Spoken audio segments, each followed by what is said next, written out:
I'll burn and J Ira cause I'm all about him. Assalamualaikum warahmatullahi wabarakatuh. Nama saya Muhammad Amirul Izzat bin Majidi. Nombor pendaftaran 01 DKA 21 F1114. Hari ini saya akan menerangkan tentang sistem bekalan air di rumah kediaman. Table of contents ataupun isi kandungan di dalam slide saya. Yang pertama ialah sistem domestik. Apa itu sistem domestik? Yang kedua, pipe, jenis-jenis pipe yang terdapat dalam sistem air di rumah saya. Dan yang ketiga ialah sistem pipe, penerangan tentang sistem bekalan pipe di kediaman rumah saya. Okey, yang pertama, sistem domestik. Apa itu sistem domestik? Sistem domestik ialah sistem pipe di dalam rumah atau bangunan untuk menyalurkan air bersih dari pipe awam kepada kelengkapan-kelengkapan di dalam rumah atau bangunan untuk tujuan kegunaan harian seperti minum, membasuh, memasak, mandi dan sebagainya. Seterusnya, sistem bekalan air. Sistem perpaipan domestik terbahagi kepada dua, iaitu sistem terus atau dalam bahasa Inggerisnya direct system. Yang kedua ialah sistem tidak terus, indirect system. Di sini saya akan menerangkan tentang sistem terus atau dalam perkataan Inggerisnya direct system. Sistem terus ialah sistem yang membekalkan air dari meter pipe secara terus tanpa melalui tangki simpanan air ke kelengkapan perpaipan di rumah. Sistem tidak terus, indirect system juga, air dari meter air dibawa melalui paip perkhidmatan sebelum diagihkan ke kelengkapan rumah. Seterusnya, kebaikan dan keburukan sistem perpaipan. Sistem terus, direct system, bekalan air dari meter air utama atau saluran utama. Yang kedua, tiada penyimpanan untuk memenuhi tempoh kemuncak. Yang ketiga, bekalan air akan terputus apabila tekanan air utama terputus.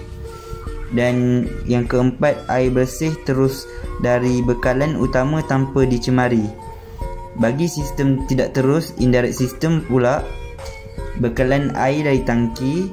Yang kedua, kelengkapan yang dibekalkan dengan air dari tangki dihalang daripada mencemarkan air. Yang ketiga, dapat menjadi simpanan air kepada pengguna apabila terdapat gangguan pada bekalan air utama. Dan yang terakhir ialah risiko air menjadi kotor adalah tinggi. Bahan yang sesuai digunakan bagi sistem terus terdapat 3 jenis, iaitu besi tahan karat, polypipe, besi galvani. Dan bahan yang sesuai digunakan bagi sistem tidak terus ialah besi tahan karat, polypipe, pipe ABS dan besi galvani. Seterusnya kita beralih kepada yang kedua ialah pipe. Jenis-jenis pipe. Jenis-jenis pipe yang selalunya terdapat di kediaman ialah pipe besi bergalvani ataupun BG, pipe polyvinyl chloride PVC, dan yang terakhir ialah pipe poly HDPE. Pipe besi bergalvani atau dikenali sebagai pipe BG sesuai digunakan di rumah kerana panjangnya hanya 6 meter. Digunakan di industri dan loji, mudah untuk kerja penyambungan dan pemasangan. Bagi pipe poly atau dikenali HDPE, dapat digunakan dalam jangka masa yang panjang. Ia juga menjimatkan kos dan sesuai digunakan di rumah. Dan yang terakhir ialah pipe polyvinyl chloride atau dikenali sebagai PVC, dapat digunakan sebagai pipe air sisa dan dapat menahan suhu yang tinggi, dan ia juga sesuai digunakan di rumah kediaman masing-masing. Kita beralih kepada tajuk yang ketiga ialah sistem pipe, iaitu penerangan tentang sistem bekalan air di rumah saya. Di kediaman saya terdapat 2 tandas, 7 bilik air dan 2 dapur. Sistem yang digunakan di kediaman saya adalah sistem terus, direct system, dan sistem tidak terus, indirect system. Meter air. Fungsi meter air ialah mengukur penggunaan air di kediaman, selalunya terdapat di hadapan rumah.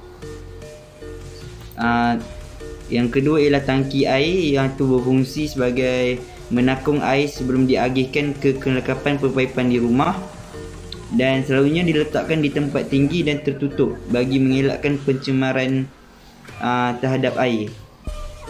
Seterusnya, pilih berbibir.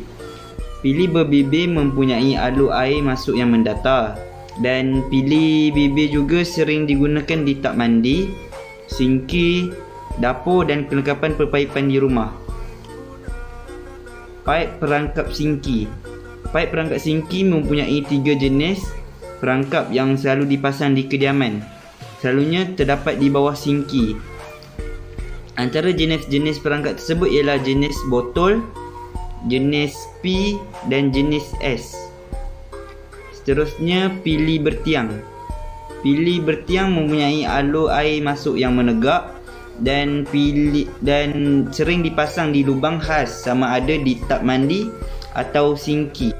Dan yang terakhir ialah tangki simbah. Tangki simbah juga digunakan untuk menyimpan air pada paras tertentu dan kemudian menyimbahnya melalui paip simbah pada tekanan tertentu untuk membersihkan mangkuk tandas.